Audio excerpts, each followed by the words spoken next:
कहते हैं महाभारत का युद्ध खत्म हुआ था, लेकिन असली विनाश उसके बाद शुरू हुआ। कुरुक्षेत्र की धूल में सिर्फ खून नहीं था, वहां चीखें थीं, श्राप थे और वो साए जो अब तक जिंदा हैं। 18 दिन का युद्ध खत्म हुआ था। कौरव मारे गए, पांडव जीते, पर जीत की कोई खुशी नहीं थी। कुरुक्षेत्र का मैदान लाशों से भरा पड़ा था। चारों ओर कटे हुए सिर, टूटे हुए बाण, सड़ती हुई लाशें और रोती हुई हवाएं।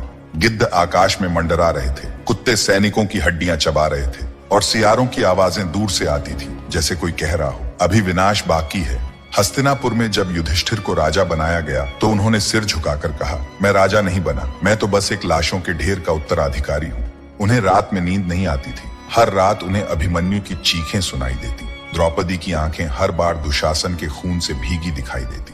भीम, जिसने दुर्योधन की जांग तोड़ी, वो अब अकेले बैठकर रोता था। हर रात उसे दुर्योधन की कराह सुनाई देती, जैसे कोई कह रहा हो, भीम, न्याय और प्रतिशोध में फर्क होता है। अर्जुन, जिसने जयद्रथ को मारा, कर्ण को हराया, अब अपने ही गांडीव को हाथ लगाने से डरता था। उसे लगता था, मैंने धर्म नहीं निभाया, मैंने अपनों को मारा है। नकुल और सहदेव, जिन्हें युद्ध के बाद कोई याद नहीं करता, वे चुपचाप भाइयों के पीछे चलते, पर उनके मन में एक ही सवाल था, क्या हमने किया वो सही था?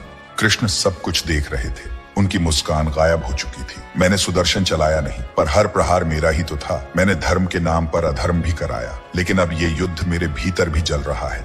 उन्होंने रथ से उतरते हुए अर्जुन से कहा, अब समय है सच का सामना करने का। युद्ध तो केवल शुरुआत थी।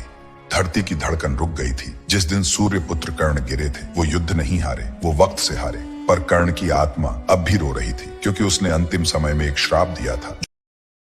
Download ShareChat.